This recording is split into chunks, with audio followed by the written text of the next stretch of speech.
Hey everybody, just want to give a quick shout out. All right, Bluebird Cottage Cafe and Event Center. This is opening in the summer, all right? Come on in for a quick bite or just some coffee, just in a nice country setting like nothing other, all right? Or you can schedule a special event any way you like it. All of the information is down in the description. And without further ado, here's the podcast. One more podcast. It is time for another one. One more podcast. Hey everybody, welcome back to the One More Podcast. We are here with me and Blake and our over-the-phone guest Cole. We're all here talking about something kind of interesting, a little bit of a detour for what we traditionally talk about instead of having it being an open kind of flowing conversation, totally tangenting off of everything. I figure we can have a conversation over something that I recently, for the first time, this is the first time I've heard of it. Same. I don't know about you guys, if this is familiar at all, but essentially this is a case study, and this is an incident that happened back in 2014 where, long story short, we went over the longer version and kind of discussed it for a second. But the short and sweet is back in 2014, a chicken producer / distributor for McDonald's Japan was uncovered to be this really disgusting, unhealthy, unsanitary warehouse, essentially. And so they followed the steps of what McDonald's response was, and we're here to kind of talk about it, discuss it, because I think it's really interesting, going into, because I think public relations is such a huge thing now, especially nowadays, like 2018, with massive communication all across the board, the speed of information, you have to be on the ball on, subjects like this. So I figure, let's look at this giant mega conglomeration corporation of, billions of dollars, and kind of figure out, was their response good? Was it bad?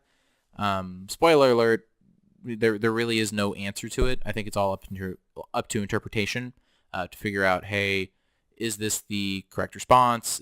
Could they have done it better? Could they have done it worse? Just have kind of this conversation, and then Cole brought up later after we kind of discussed this. We're not going to go super in depth to this, but Cole then discussed about what's going on with Starbucks. And so, short and sweet, there was a couple African Americans hanging out at a Starbucks waiting for their friend, and they got kicked out. And was the police called? Correct? Police were called, yeah. They were arrested. Yeah, they were in arrested. cuffs. Right. So figure also talk about that, because then now Starbucks itself is doing a whole PR thing as well. So we'll probably take a break midpoint, and then we'll talk about it a little bit, and then come back to you guys and discuss this further. So, really, let's just kind of jump into it. Let's do it. So just borderline, after hearing everything that we've discussed about the response time, it being 9 days since till the CEO actually made a statement. The question is, from 1 to 10, Blake or Cole, whoever wants to go first, what would you guys rate this as in their response time and how well they handled the situation? I don't think you could have done it much better. Really? Okay. Yeah. So they cut off all ties with the supplier. Mm-hmm.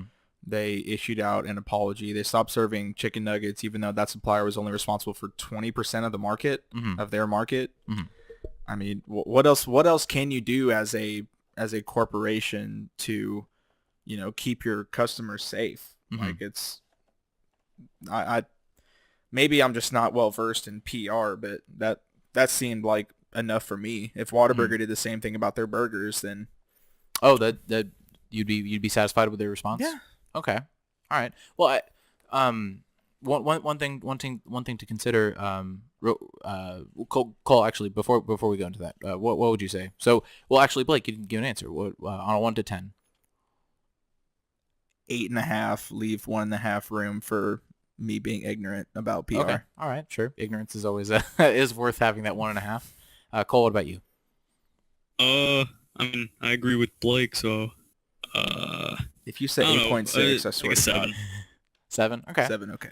Yeah, and I think originally about hearing this, I think I said 7 too as well. Just because one thing to consider is kind of the culture of all of this. Mhm. So I don't know if you can factor this into the actual culture of ourselves, but I think it's very, very common to have business mess ups. Yeah. You know, bad stunts, bad calls, some kind of release or scandal or whatever it is, outbreaks. I think it's very commonplace in today's free market to experience that. So I'm gonna dock my number back down to 7.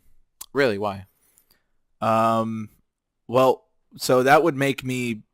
What happened with that McDonald's chicken nugget supplier, chicken supplier, Mhm. that would make me question all the other suppliers of that chicken. Okay. And so I would want them to make sure that the other 80% of that market Mhm. is completely up to code, even more so than is required by Mhm. whatever company is regulating that. Okay. So they would need to show me, yeah, these people were messed up, but 80% of the market, we've Mhm. done our own investigation. We've hired an outside source to investigate this, and they're Mhm. up to code and they're up to health regulations. So Okay. no need to worry. Yeah, no, I agree with that. I that's partially why it was a little bit lower for me, this doing a 7 originally, just because, and that I guess, and again, we're kind of limited based on the information here, but, Right. they didn't, within that first, the quote unquote 24 hours, there's only so much you can do, but I Right. think within that time period, 36 hours, 48 hours, you should then take on steps to say, okay, we do apologize, we're owning up to the mistake, but then, what are we going to do to make sure it never happens again? Right. So, that was partially why. But Colt, do you before we jump in, do you have anything else to add in terms of reasoning for giving it a not perfect 10 out of 10? I mean, not really. Based on what I'm reading here, it's just, I mean, they acted fine for the most part. They could have maybe gone further and offered like coupons or whatever for Mhm. discount foods or to kind of make it up to their customers, but that's just, going an extra step to make sure the customers Mhm. are satisfied. It's not really anything to do with the health or safety. So, real quick, I don't mean to interrupt. I don't know. Personally, I think kind of giving out the quote unquote refunds or the quote I unquote think it's a cheap and easy way out. exactly. I think it's not to discredit what you were saying, Cole. I was just saying, I think there are other it's like you have a path in front of you, and instead of taking the shortcut and saying, okay, we're sorry, this won't happen again. Here's a free, burger or something on us, like Right. something like that. I think Something that's not contaminated. Here you go, guys. exactly.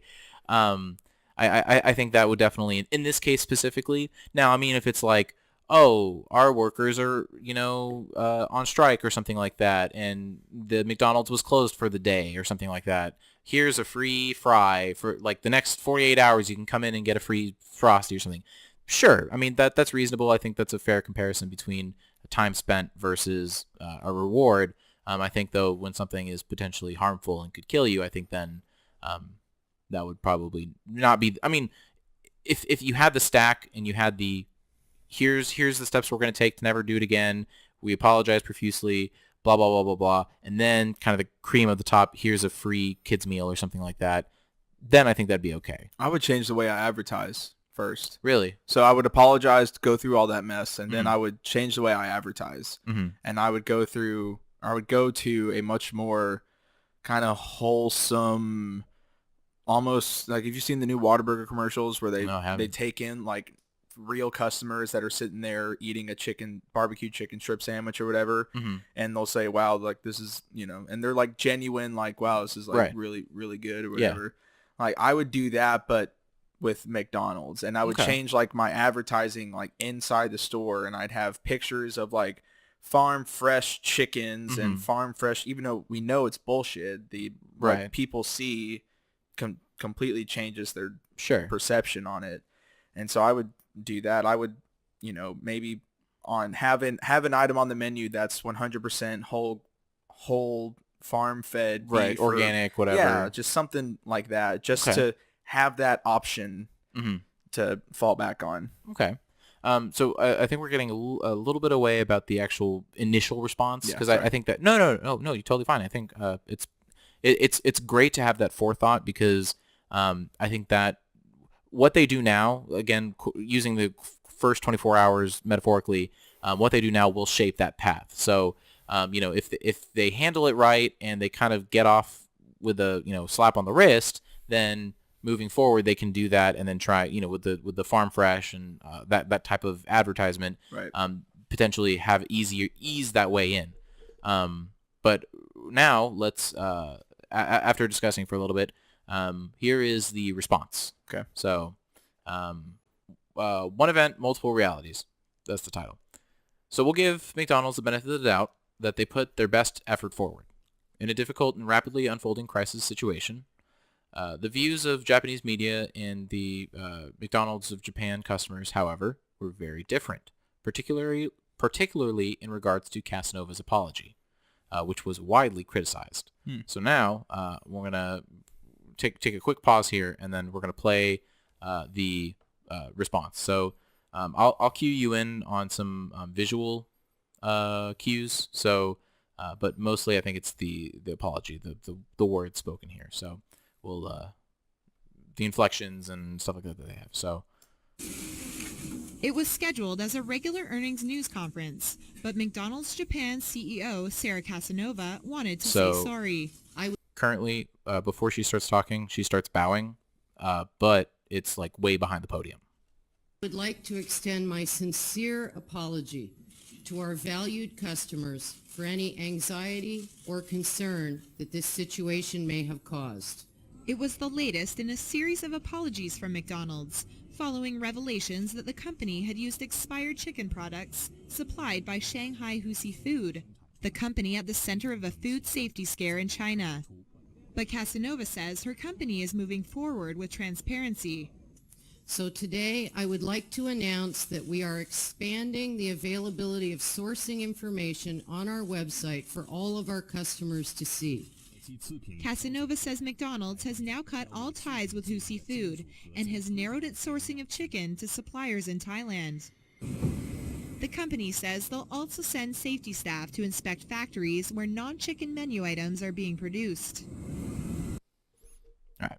So that was her response, or I guess segments of her response, and then the actions taken. So I'm gonna be honest. I definitely like just hearing her, like reading the apology versus hearing it. I gave her a lot more credit while I was reading it. Oh, really? Yeah. Okay. And whenever she said it, she sounded like just a White House press correspondent, like just complete bullshitter. Yeah. That's how it sounded. But their actions stayed otherwise to me. Sure. But I don't know. It just seemed like they had to throw some poor girl out there to, with a fire extinguisher to put out the fire. Well, that was the CEO of the McDonald's Japan. And that was okay. So, but no, I definitely agree. I think the I guess quote unquote passion, I guess, in her voice, just it was very bland, very Zuckerberg like. Very Zuckerberg like. Almost, it's because it's like this is first impressions. So right. you're this is the one of the first times you're making a statement about this, and you want to make sure that it's genuine and it needs to be. Yeah, I didn't expect her to like be dabbing her tear ducts with a tissue or anything. Well, sure, but I mean, did you catch at the beginning it was bowed behind the. Well, I think that's just kind of a separate disrespect towards the culture. How is that disrespectful? I thought that's what you're supposed to do. Well, the bowing, yes, but not being up in front and facing them instead of hiding behind a podium. I didn't know that. Well, and that's the thing. So it's like we live in this American-centered world, whereas in Japan, the cultures, the mindset, the mentality is very different. Where show your honor, be forthcoming with your responsibility and your honor. Exactly. So one other thing. What's the Japanese suicide thing? The seppuku, right? Seppuku. Is that what it's called, Cole? Isn't Cole the expert? Yeah. Should she have done that? No. To prove herself? No, not at all. Ooh. Oh, thank you. Yes, we're pleased. Wow. I want some chicken nuggets now. Oh, yes. No, what was I gonna say? No, did you catch? She said, "We're sorry if you caused anxiety, Or sorry that we caused anxiety. or like it was like we're sorry that if you felt anxiety or stress in this related incident." See, that's not an apology. That's like a It's versus like saying, sorry your butt hurt. Yeah. What's the Louis C.K. thing where he said, well, talked to my buddy and he said, well, I said something and my girlfriend Oh. got her feelings hurt. It's like, she got her feelings hurt. I said something and then could you more remove yourself from responsibility than that? Yeah. It's like saying I shot this guy in the face and then he got himself murdered. I guess that's kind of what she's saying. I thought you were gonna do the. I thought you were gonna talk about the tractor falling asleep at the tractor or something. Like, you remember that bit? Nuh-uh. Okay, that's totally not appropriate for the. I'll have to tell you later about that one. Anyways, Cole, I'm sorry, we were kind of talking over you. What were you trying to say? I do not remember. Nice. Okay, perfect. My bad. So, so definitely, the response. I think we can definitely say response is moderate to good. I'll give yourself a 6.2. Oh, now we're dropping to 6.2. Well, no, the response is a Okay, 6.2. Okay. Her speech is a 6.2. Gotcha. Okay. So particular in regards to Casanova's apology, which was widely criticized. Even though she had been out of the country when the crisis broke, media reports charged that the delay in issuing a full apology, given 9 days again after the crisis began, was unacceptable, and constituted evidence that the company had not taken the matter seriously until adverse financial results were felt. The venue was also deemed inappropriate because the apology was given during a regularly scheduled earnings report press conference instead of during a separately scheduled event. Judging from the company's performance, customers were not impressed either. By year's end, some of the store sales were down 38% from the previous year. 190 stores closings brought the total number of locations to its lowest level in 17 years. McDonald's Japan fell to last place in a 2015 survey of consumers' perceptions of Japanese retailers. And parent company Chicago-based McDonald's Corporation began discussing a possible disinventure of Japan operations. Were sales already going down in Japan? No, no. They were steady and then they just dropped profitable. off the map. Yeah, it was definitely, this was a direct response from the apology.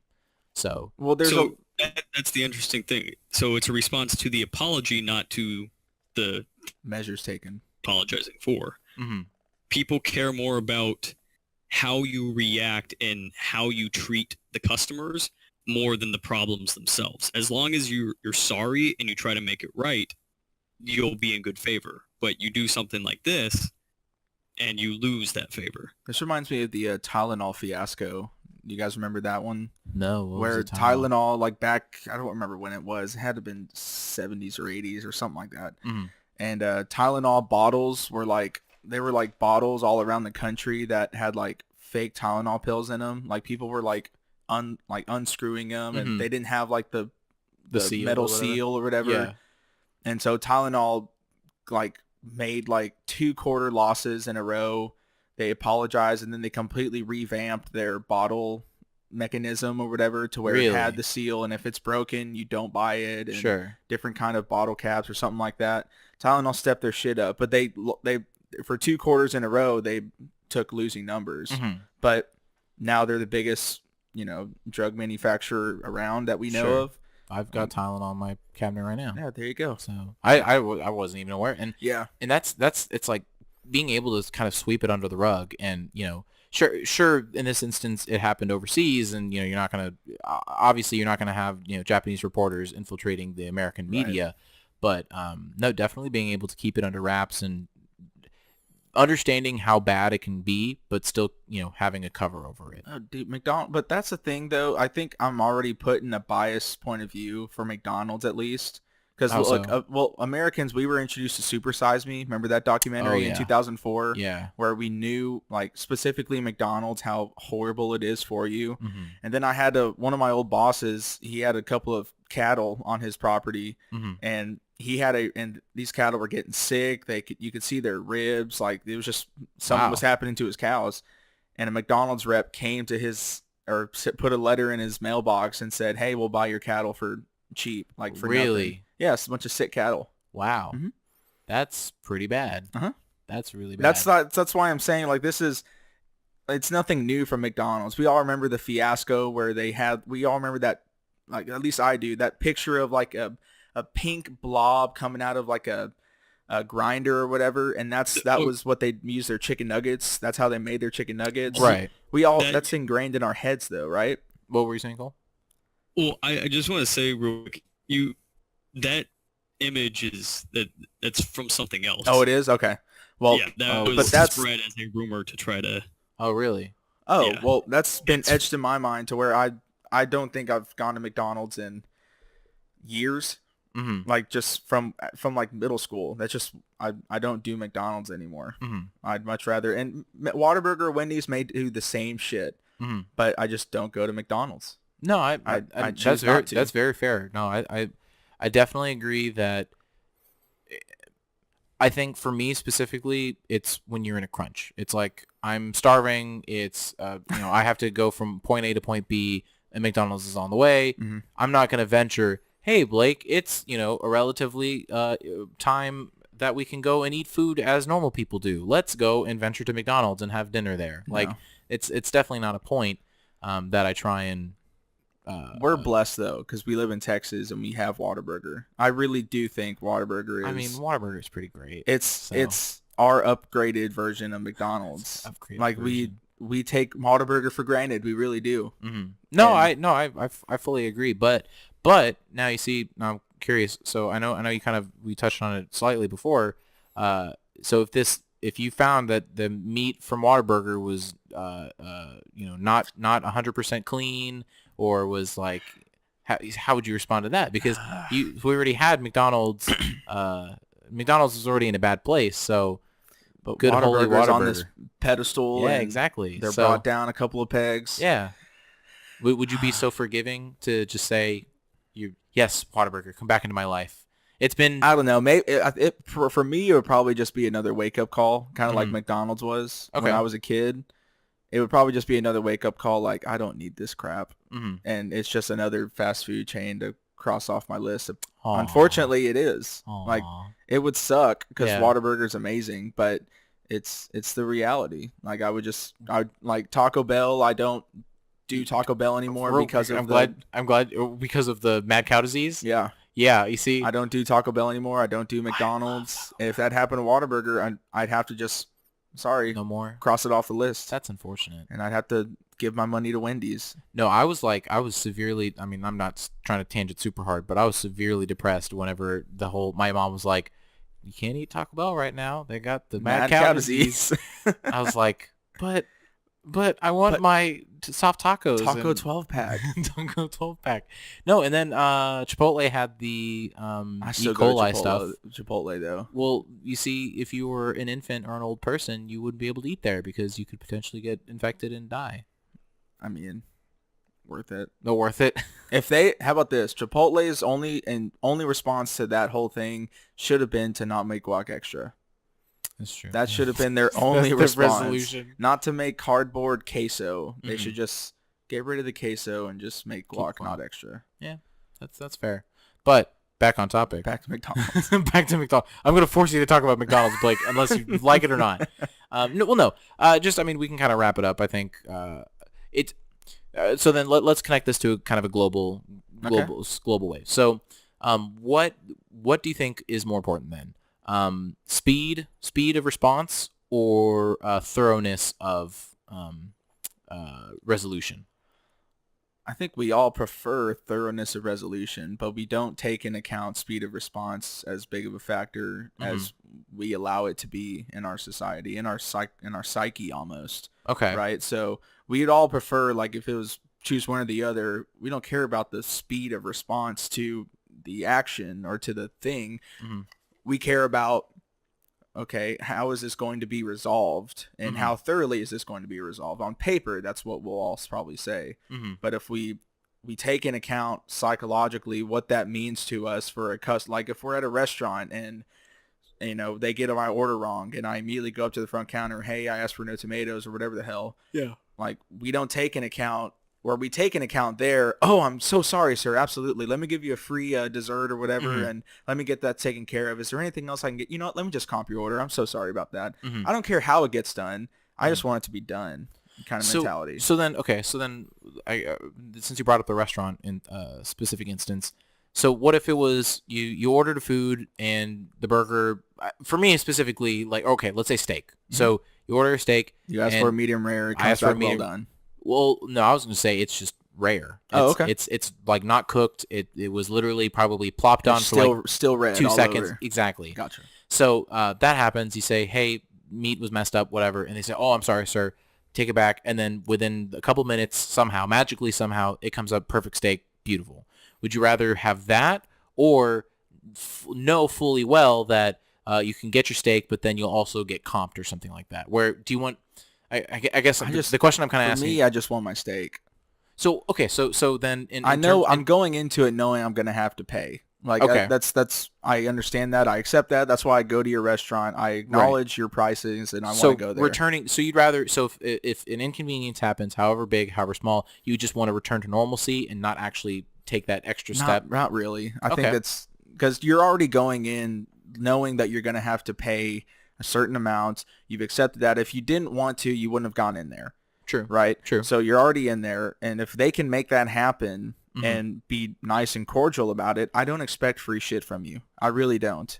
Thank you for trying to go the extra mile, but I'm honestly fine. Thanks for getting my steak done. It happens. I get it. I worked in a restaurant. It happens. Don't worry about it. But you see, is that a common mentality, though? Because I feel like, okay, all right, because I was going to say, I feel like in most cases, people freak out. They freak out and they expect more than significant compensation. And I can't tell you how many times that the restaurant that both of us worked at, that I had people that would freak out because they didn't have mayonnaise on the sandwich, and they would expect, free desserts and free drinks and all that crap, and they want it comped off the order, and they still want the food. Like, it's some fucking mayonnaise, dude. Just I can give you a knife and some mayo. Like, it'll take 20 seconds. It ain't that big of a deal. Right. But it comes from an expectation.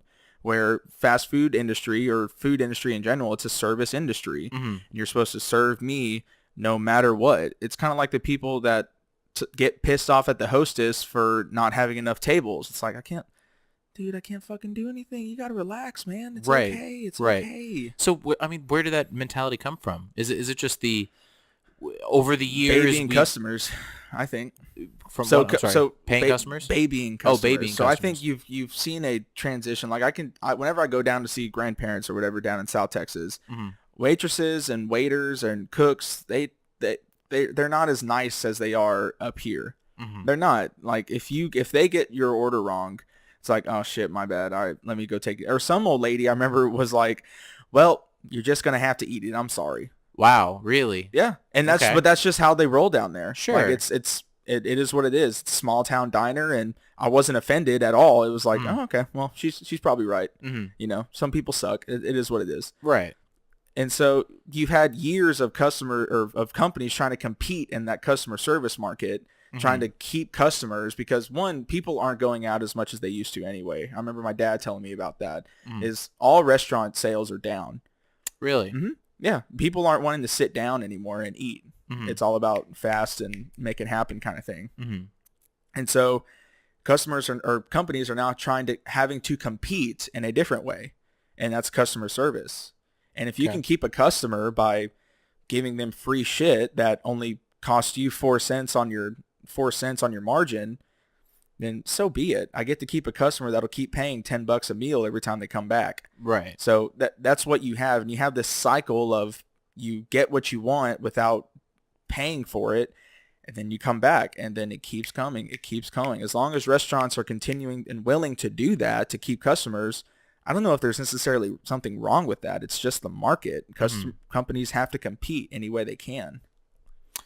Yeah. I feel like it's unfortunate that it's kind of devolved to that, just because, it's that, and I'm not trying to make this a generation thing, but I mean, it's that sense of entitlement. It's that sense of, I'm special. Need a thing because I did a thing. So how important was that thing that you did? Not very much. I mean, you were able to pull out your wallet and give me a credit card, and then great. Now you expect, to moon and back. So, Right. I mean, I'm not trying to like turn this into a bitch fest about. No, I remember doing a speech about this in college, and I gave a speech on customer service and how to be amazing at customer service. Mhm. And I started off my speech by saying, look, if your customer has a problem, 99% of the time you fucked up. Mhm. The restaurant fucked up. Right. That's just reality. Very, very often do customers not walk up to you and it's like they just want to bitch and moan for no reason. Most everyday Americans want to walk up, pay, get their food, and then walk out. That's just how we roll. We Right. don't. Most customers are like that. But then you're going to have customers, that 1% that will give you shit because you needed 2 more ice cubes in their fucking drink or whatever. Right. It's gonna happen. There's nothing you can do about that. Mhm. And so knowing that it's probably you that fucked up, you need to make that better as the best way you can. And that's where companies are competing. So everyone's food is essentially the same, right? You got your More or less, burgers. yeah. You got your burgers. You got your sandwiches. Some people compete with salads or whatever the fuck. It's basically all the same except for a couple of ingredients. Right. How are you going to stand out? Mhm. And that's just how it is. You're going to stand out by being the best at customer service. Right. No, I mean, I guess it makes sense. I mean, if the playing field is the same and there's no more, and you're right now that you're saying it. It's there's no more. At least in this area in Texas, I just don't think there's that super awesome, amazing diner that has the super secret recipe. It's like, you want a good burger, you've got way, 6 different places to go to get Exactly. a fucking burger. Right. They're gonna taste a little bit different, but it's a fucking burger. Right. Go to Sonic, go to Wendy's, There's go to no Whataburger, go to uniqueness McDonald's. there. Yeah, it's a burger. They're gonna look different and taste a little bit different, but you're going for a burger, and so companies have to compete. That's Yeah, just that what it makes comes sense. down to. So Cole, we were like totally talking, and you tried to chime in there. So what was going on? I was just gonna say I have observed the opposite of what you said about like the generational thing. About Or wanting I noticed it's stuff? more like older generations, like our parents, that get all huffy and puffy when Yeah, I've customer noticed that kind of service- too. Yeah. Mm-hmm. Yeah. Versus us, our generation seems, at least from what I would, chill, laid back, and we know what it's like to work and not be making a lot of money, and so we don't want to be too hard Mm-hmm. on the service industry people, versus our parents and whatnot are way more just like, oh, you messed up, you're not working hard enough, reward me for For calling not you out. leaving Yeah. or whatever. I mean, I can speak to that a little bit just because I definitely hate making a fuss. Like, obviously, if I asked for a salad and you give me a chicken sandwich, I'm gonna say Hey, something about it, right? Insane, right? This Come is on. not a salad. Right. You can tell me it's a salad and you can make it smell like a salad, but I know this isn't a If salad. it walks like a duck and quacks like a duck, then It it's a chicken. must be a salad. Must be a chicken sandwich. It must be a chicken sandwich. Yeah. So, but I mean, if it's like, I've definitely on multiple occasions where I asked for a medium rare something, burger, steak, whatever, because I like my burgers medium rare, but they do well done or something like that. I'm not 9 times out of 10. I'm not going to do anything about it No, it because ain't that big of a deal. they've got bigger problems. They've probably got more customers on the way or whatever it is, or even just in a more grand scale. It's just, and I don't necessarily think that's a saying something on my self-worth, but just realizing that there's a bigger picture, and I'm not supposed to be the single lead role in this. Right. Well, we got it good because both of us worked in restaurants. True. And so I think I told my little brother, hey, whenever you do turn 16, you need to at least work a year in the restaurant industry, something in the food industry, Right. so that you know what it's like, because we're constantly eating food in this country. So you Sure. need to know what it's like and understand the process that it goes into just getting your fucking order. Mhm. Like, and understand that they're just regular people that are gonna fuck up sometimes. Right. Nobody is perfect. Oh, for sure. And so, but I do agree kind of with Cole, where I remember, I can tell you numerous instances of my dad that he'll get all broad-chested and, hey, you fucked up my order kind of thing. Mm-hmm. And that dude's been working in restaurants since 1994. Well, do you think maybe it's because he holds himself to he holds himself in his No, he's definitely surroundings. He's definitely hard on, or not hard on, but he's definitely, his expectations Stricter? are high because he Okay. knows that you can be perfect. Right. You can not fuck up somebody's order. Right. There is a level to There- keep that consistency. Right, there is, and he'll definitely get upset. I'm sure if I Well, you see, remind but- him about the Buffalo Wild Wings incident, he'll know exactly what I'm talking about. You see, I think that's fair though, because if you hold yourself in a high standard, if you hold yourself accountable and you do your absolute best to be quote unquote perfect. Personally, I don't think that anyone can be perfect, but in this example, be 100%, then I think it's fair to expect that from others. Will it happen? Probably not. I mean, I think we need to be a little realistic about it, but I think that's totally justified in that thought process. So Right. with me, So- go ahead, Cole. Oh no, go. I was just going to say, so with me, I know I mess up, so I'm not going to expect that from everyone else. So go ahead, Cole.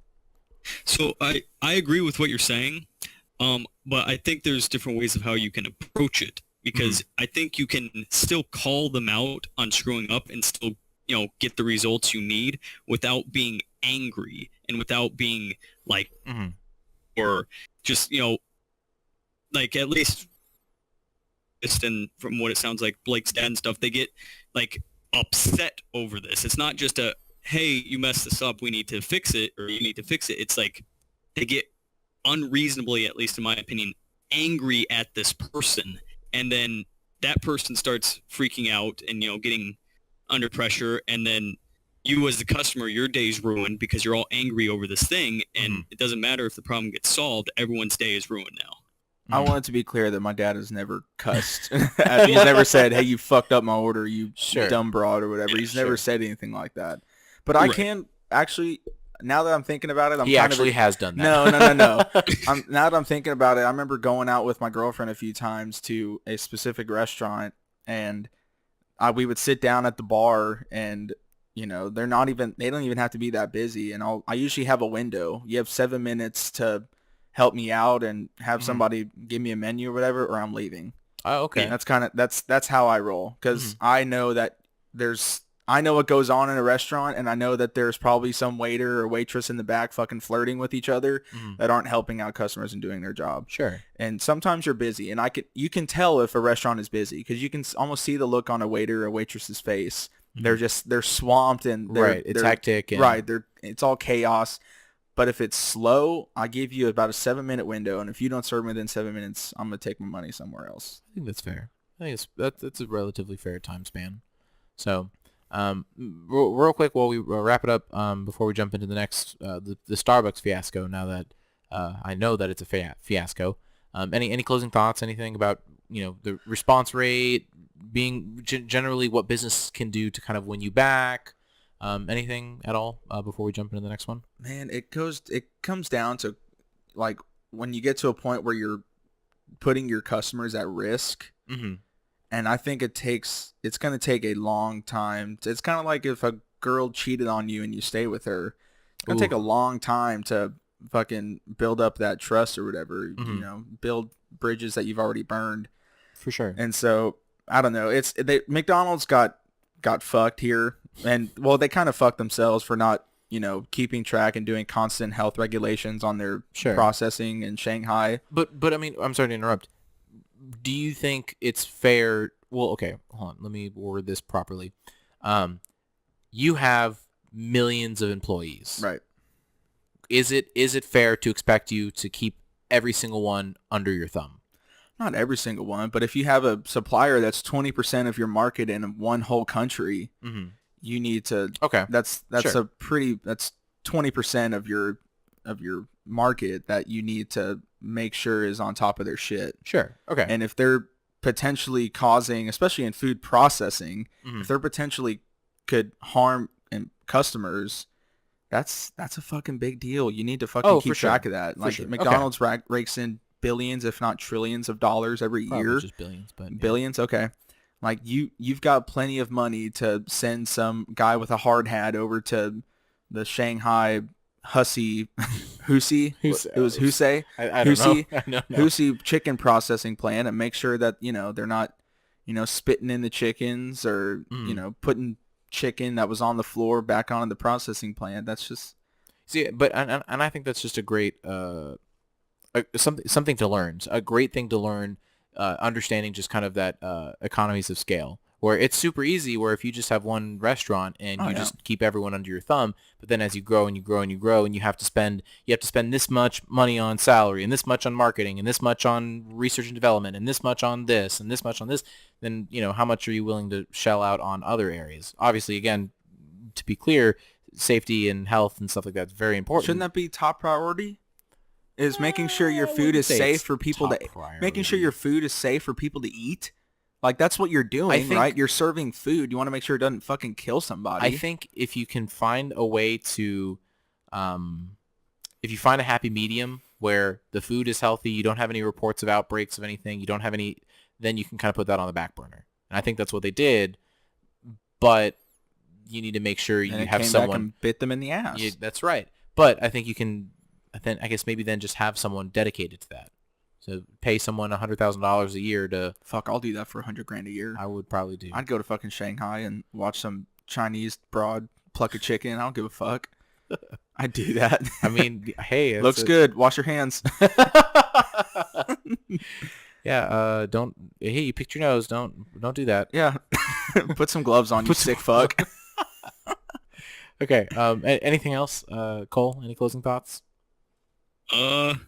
Not really. I guess it just kind of makes you want to think about how many other businesses are out there screwing things up, but they haven't been caught yet. And when they do, they shove out some sort of half-assed apology. Ooh, and okay. all that kind of stuff. Cole, thank you for bringing that up, because now I don't know if we're going to get to the Starbucks now, because I'm super curious about this one. How would you, because obviously, not going to talk about specifically all of the celebrities with the whole last year Me Too thing, the Me Too and the unbreaking stories and the blah blah blah blah blah. Not the reason why I'm talking about this. Well, I guess it's part of the reason. But a lot of people would get out in front of it and say, "Hey, I did this in my past." Yeah, sure, but it wasn't a did that huge help them, number. though? I think so. I think they were able to spin the narrative, and because again, I've said it before and I'll say it again. The first one to the story controls the narrative. So I think definitely getting out in front of it, is helpful. It's not it's not as bad as getting uncovered, because getting caught red-handed is way worse. I think. Right, but with restaurants, I think we usually find that if something is going wrong, it's swept under the rug. Right. So theoretically, but why come out with it if it doesn't have to come out in the first place? No harm, but that's no what I'm foul. saying. Out of sight, out of mind. So, but if it was to a point where it's like, okay, so McDonald's was like, oh wow, we just recently we did a survey of this plant and it's horrible, it's disgusting. Do you think it would have been better if they came out and said, hey, look, we're in the process of switching chicken providers, blah blah blah. Let's we're gonna stop selling chicken for a month or something like that while we get a new provider. Do you think that would have been better, or is it still that same? That would have been better, yeah. But I mean, it's still the same. Oh, you've been serving us disgusting chicken, and you're now just right. But if you can, like exactly like what you said, you can spin it and say, oh, we're switching chicken providers. We had kind of had a falling out with them. It wasn't up to our standards. Okay. The chicken just wasn't up to our standards. The quality that we want to serve in chicken nuggets at McDonald's. Okay. And so we're going to be going towards a different, and there will be some setbacks on the chicken distribution of most McDonald's in Japan. But so at what level is it okay to get out in front of it versus like? Well, with restaurants, I think it's different because restaurants are almost it's not almost, but it is kind of a necessity at this point. We all eat out. Mm-hmm. That's just what we do now. It's ingrained in our culture now. Sure. And so it's become an industry where they're probably going to keep going on until, the chickens come home to roost, so to speak. Mm-hmm. And so you have the luxury of knowing that you're going to still have customers. They may be down, but you're still going to have customers. Right. And so you can jump out in front and spin the narrative. But even if you get caught like McDonald's did, at some point they're going to bounce back. That's what they do. That's all most companies do, especially one like McDonald's. I mean, they're PR masters. And so, except for this incident, but they're going to come back from this. I don't expect McDonald's for sure. I mean, what? I mean, their fucking bankrupt. stock is still really high now. As long as there are and it's, people that are high or drunk at 2 a.m, McDonald's will have a place. They will have a place in the United States. Cheers. Okay, so now for the last time, any closing remarks? Because I think what I found a video.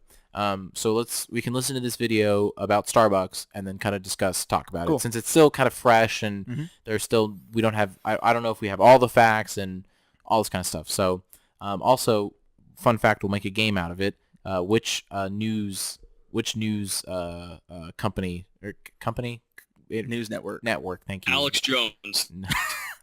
Hey guys, Alex Jones here. So Starbucks wants to make frogs gay. Okay, so yeah, bonus points to whoever can guess what network. Unless if they say it, then game is off. But Don Lemon from CNN here. Is it CNN? You're right, Blake. Good job. All right. All right. So hopefully it won't say it. Oh, we got an advertisement. Can I guess the advertisement? Play other people's ads on your podcast. All right, cool. Starbucks under fire after this arrest of 2 black men in Philadelphia at one of their stores last week. The coffee giant now announcing a bold move. It's going to close more than 8,000 stores on May 29th and risk losing millions of dollars to train their employees on racial sensitivity. But will it pay off? Join us right now to discuss. We've got the CEO of the Black Sphere and Fox News contributor Kevin Jackson joins us today from Phoenix. Kevin, let's start at the beginning. Why did the manager call? Can I take a guess? Yeah, go for it. Is it NBC? At that store in Philadelphia? Oh gosh, I'm having technical difficulties here. I'm gonna go NBC. It is Fox News. God damn it! This is my third guess. Why do they always have to say Fox News correspondents? Because it's a brand. Yeah, they always have to say their brand. Yeah. All right, are we cool to keep going? Yeah. All right, cool. Who knows, Steve? I mean, do we really know all the details around that? I keep coming back to businesses can do what they want. There are many places that say no shirt, no shoes, no service. Oh, you can't hear anything, Cole? It's just cutting out. Oh, it's cutting in and out. Okay. Well, you see, that's the problem with Discord, and next time we'll do Skype. But I guess we'll relay the information, so if you just want to chill for a couple minutes, Cole. Or we reserve the right to refuse service to whomever. So were these guys right or were they wrong? I don't know. But what I do know is this. This was an isolated incident. Starbucks has 8,000 stores, 175,000 employees, and this is a single incident that probably should have been encapsulated in that single incident. I was saying to the producer earlier, if these are 2 white guys, I'm not sitting here and we're not having this discussion. But now, because Starbucks and we live in this cult of social justice warrior, they have to face something that, quite frankly, is ridiculous and is a cancer on capitalism in America. Why is it ridiculous? You can pause it. Yeah. Wow. Alrighty, so he was a little bit overboard with the whole thing, but I think there is a level of truth to it. If these were 2 white dudes, nobody would be saying shit. Sure. I do believe that. Oh, Cole, what are you going to say? I just want to say, I don't know this for sure. I need to look into it. This is just one thing, that there was a white dude in the bathroom who came out. And, after this was a big incident, he stated that he didn't buy anything. Right. They just gave him the thing. Yeah. They wouldn't give it to the black dude, but they gave it to a white dude. Yeah, I saw that. So is that the question now is not whether or not Starbucks should change its fucking policy on, the code to get into the bathroom. It was this racial, prejudice or not? So that's the question. Did we have a racist Starbucks employee that saw these 2 black dudes and wasn't going to have it?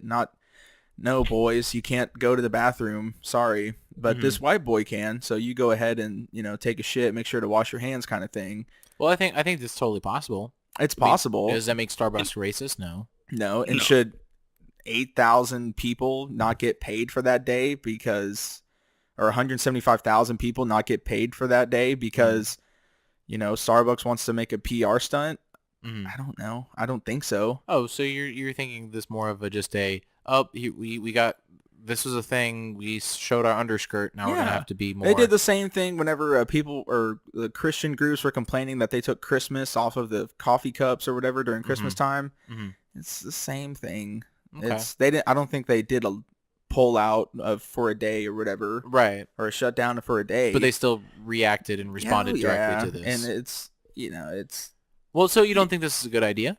no. Why not? Well, here's the thing. It is a good idea for them.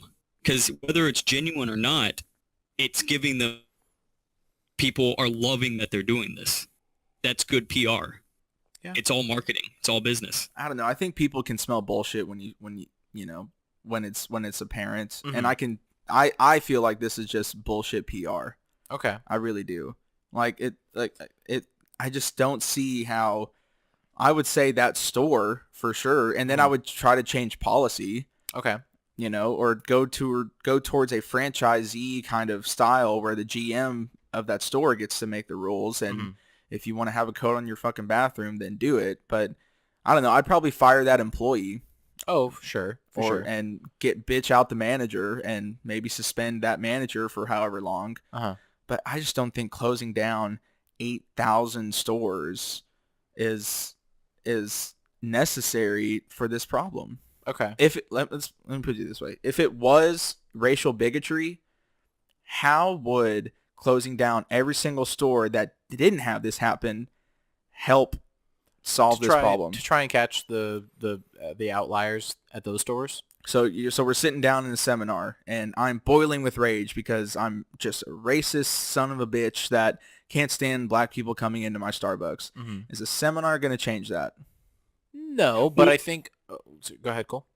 Well, I just want to say, because this is kind of a bigger topic, but there's nothing to say that person who, called the cops or whatever was a hard racist in the way that we think of a racist. It could have been a very subtle racism, a racial bias, just where it's not like, oh, I hate black people. It's just a more, they would never admit to this, and because it probably isn't even a conscious thing, but they're uncomfortable around a bunch of black people. Okay, so won't that make it harder for a seminar to catch those people? Well, it's not to catch. It's more to educate the employees to think about it and start realizing these things if they have these thoughts. Aren't even themselves aware of. Where did this happen? Philadelphia? Philadelphia? Huh. Well, real quick before we continue, just a couple more minutes on the video. Is it all right if we continue? It's ridiculous because if any single employee can trigger a corporation to have to spend millions of dollars, we're talking about, we did an estimate, it's going to be at least $20 million to give this free day to employees so they can go through employees are getting paid. millions of dollars of social justice training, sensitivity training that the overwhelming majority of these people don't need. If you live in America, you're desensitized to race issues, gender issues, and religious issues, and all these other. Is that true? Is that a black dude talking? Yeah, it's a black dude talking. Is that true? Are we? I don't want to. Are we desensitized to? Are we desensitized to racism, sexism, and religiosism? Not nowadays. Good God, no. Everything is so identity this and identity that nowadays. We're not desensitized to it at all. It's become more apparent than it was back in the fucking 70s now. Okay, cool. Any comment? I don't know. I have to think on that. Okay, well, the fact that we're discussing this right now means that we're not desensitized to it all.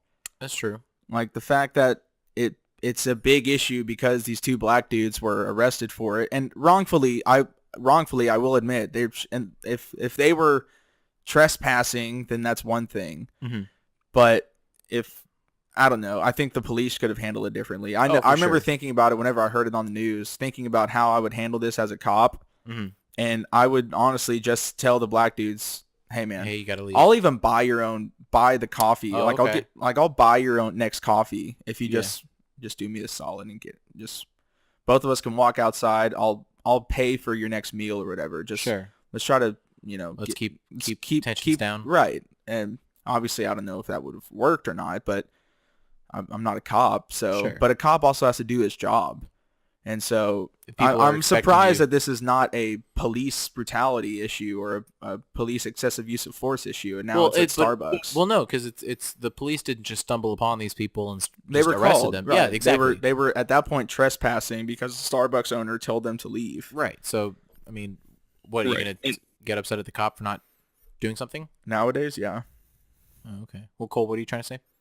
Well, so the police were just doing their job.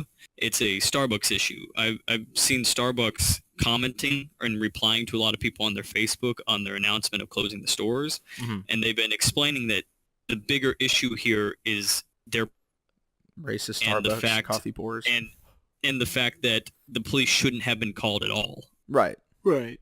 So Okay, well then if you're a manager, how do you deal with this? I think that's what they're trying to figure out. I think that And I think that's thing's fair. going I'm going to ask my dad about that. Okay. See what he thinks. Yeah. Just a minute left. Got it. Other issues Give that or people take. like Howard Schultz and Kevin Johnson want to make believe happen routinely. Starbucks is, and by the way, I'm no defender of Starbucks. I can't stand the company. I think I wouldn't invest Great, a okay. nickel in them. But the idea that Actually, you should probably invest in them because they're like pretty profitable. Not right now. You. It's I mean, amazing how some 17-year-old girl that won't let Starbucks use the bathroom or let a couple of black dudes use the bathroom can control stock prices. Are they really down? That's what I heard. Hold on. Check the NASDAQ. Oh wow, yeah, wow, they are down 2% today. For the past 5 days, I guess this happened. What, 2 days ago? Did this Something like happen that? 2 days ago? I thought this happened Monday or Sunday. Oh, maybe. Okay, well then Because I remember No, they hearing about haven't- it on Tuesday. they haven't fluctuated that much. They haven't? Yeah, no. For the month, they're still up for the month. So, Oh. um, What the fuck do I know then? I don't know. No, I mean it's like when Samsung's phones were exploding, they totally crashed. So like I mean it's very volatile. So a super hypercharged racism stunt could definitely. Well, I guess it's because people are so obsessed with, as long as there are basic white girls, Starbucks will have a place kind of thing. Sure. So their CEOs believe, a former CEO and present CEO believe that they have this pervasive attitude of some, anti-black, anti-whatever, racism against blacks is ridiculous. In Philadelphia, that's a city that's overwhelmingly black, that anybody looking at Starbucks and say, how many other blacks are there in the store? How many people, how many blacks go to Starbucks daily? I go, even though I don't necessarily like it. Okay. hold I think on, what a fucking hypocrite. Yeah, I wouldn't invest a nickel in Starbucks, but I don't necessarily like Starbucks. I mean, I go, but I don't like it. I've never been mistreated, and many other blacks go to Starbucks and aren't mistreated. So we have a single isolated incident that never should have seen the light of day that gets national attention. So think about what any corporation faces if one employee happens to do something wrong. So why do you think Starbucks is doing this? They are losing a lot of money. I want I to think answer that question. Starbucks has just, they Go for it. Because they're trying to take a sense of responsibility. You're talking about, we were just talking about outing yourself before other people can. Right. You know what I mean? Oh, that's This is true. them. Getting Even though ahead the of the issue. company didn't make a mistake, it was this one person. The company themselves are saying, you know what? We're going to take ownership of this problem and say that it is that one person and that one. It's our problem so that we don't have more problems like this in the future. We don't who are able to point their fingers and say, ooh, look, racist Starbucks. Mm-hmm. So With this now. so we don't now- know how yet, but right. we're going to. So after this seminar happens and Starbucks reopens, we should expect no more racist encounters at Starbucks. I think that's the idea. I know that's not going to happen, but Well, it might. This was, like you said, this was an isolated incident. It True. only happened True, once. yeah. And it could have just been a shitty employee that Just a bad day, having a bad time. she made a fucking mistake by giving some hot white dude the yeah. thing to go to the code to go to the bathroom and Mhm. drain the sea monster, and then she remembered, oh fuck, I have rules now.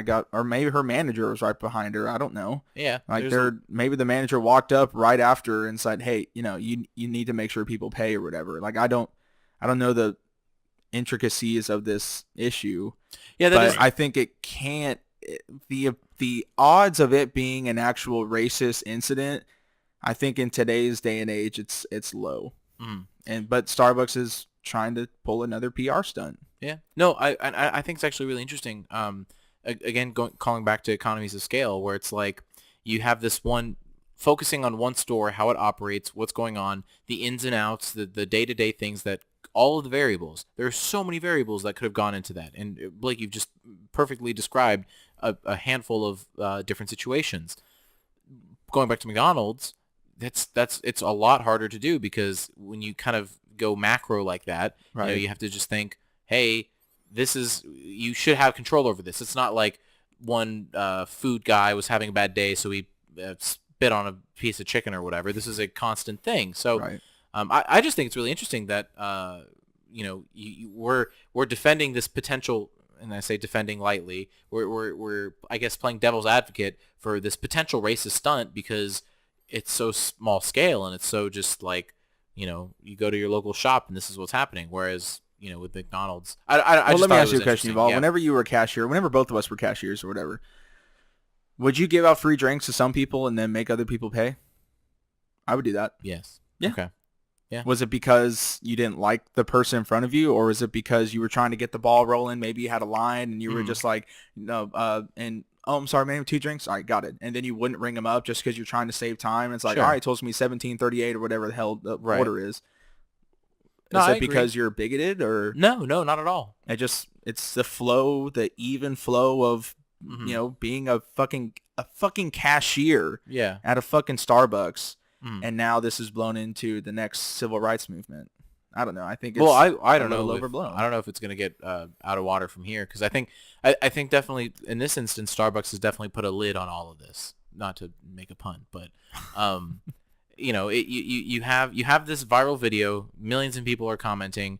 They have their response, and I think they're trying very much to close the gap and just say, all right, done. It's over. We came up with a viable solution. It makes sense. It's fair. Let's just done. We're losing a lot of money. Guys, we're losing money. Isn't that what you want? Isn't that what you want from us is to lose money? We're doing that, but we're also training our people. So, I don't know. Then I guess to kind of close it out, because I don't really want to listen to the rest of this because I think it's just going to be him. Starbucks is stupid, but I like Starbucks. But I like their vanilla frappuccinos. Do I like it? Yes. Do I like the company? No. No. They have good cinnamon cake. So I guess in comparison, who do you think handled the situation better? McDonald's or Starbucks. Starbucks? Even though Starbucks is potentially losing more money? Yeah. I think if you were to put it down on paper, Starbucks. Okay. But you take into account all the other different variables, Mm. I think it's a toss-up. It's 2 separate incidents, one of cultural versus one of, fucking good, healthy food. Sure. And quote, healthy food. Right. And so I guess, in terms of public relations and the culture that we live in, Starbucks is taking the safe route by True. going above and beyond to make sure that they don't, that they save face. Yeah. Instead of just training that one store, they're training 8,000 stores. Right. So, okay. So yeah, any closing remarks or anything like that? I mean, we're kind of pushing that time. So, No, I mean, are you going to go back to Starbucks? I don't think I've ever been to Starbucks. Okay. I don't go to Starbucks. I guess drink I'm my the only coffee one. from the coffee maker. Okay. Well, then never mind. I take that back. I did go one time, and I took my cousin, and he ordered some fruity drink with Right. extra fairy dust on top. Right. And then I kind of looked at the register, and I was like, "Can I just have a black coffee? Do you guys do that?" And the guy was like, "Yeah, we got that." It ain't just a, Black just coffee. just Black coffee. Oh no! I went Blake, to a racist Starbucks. You did go to a racist Starbucks. Do I need to go to the seminar? You probably do. We'll get you signed up, Blake. Don't worry. We'll save you. Don't worry. Okay. Thank God, because I feel so many years of privilege and white guilt just bubbling up inside. Don't worry. We'll take care of all of it. He's sigh of relief. Put on your Prince record. What if this thing ends up being like a mass execution? don't know how. Just John or the Mr. Jones, the cult Jones society Island. thing. Everyone just starts drinking cyanide Kool-Aid. Oh my They God. drink. They drink the coffee. The The Starbucks. cyanide coffee. Oh my God. Anyways, that was a one more No podcast. more racist. No one's No more- alive. No one's racist. They're killing off the wrong racists. If you work at Starbucks, like, Anyways, the wrong ones. that was a one more podcast. I appreciate you guys being on, and if you made it this far, you're not a racist. Congratulations! You can officially check that box off. Yep, you made it through the seminar. You are certified, and you can now go on. We'll send out cards in the mail. You can be guilt-free the rest of your life. Right. Anyways. Thank you so much, everybody. I really do appreciate the comments, the likes, just the interaction. I mean, really, what would you have preferred? The McDonald's way of approaching it and trying to take responsibility and stuff like that, or shut down stores and figure out what the heck is... Well, I guess McDonald's also shut down stores. I think, what they say, 180 stores or something like that. Anyways, I need to stop saying that word. Thank you guys so much. I appreciate it. And whenever you're listening to this, day or night, peace out. And that is the end of the podcast. I hope you guys enjoyed it. Again, we are sponsored by Bluebird Cottage Cafe and Event Center. Reminder, it's opening early summer, okay? If you want to go and visit, grab some coffee, have a light meal, or you can schedule a perfect event. All the information to get in contact with them is in the description. This is the end song. It is now over.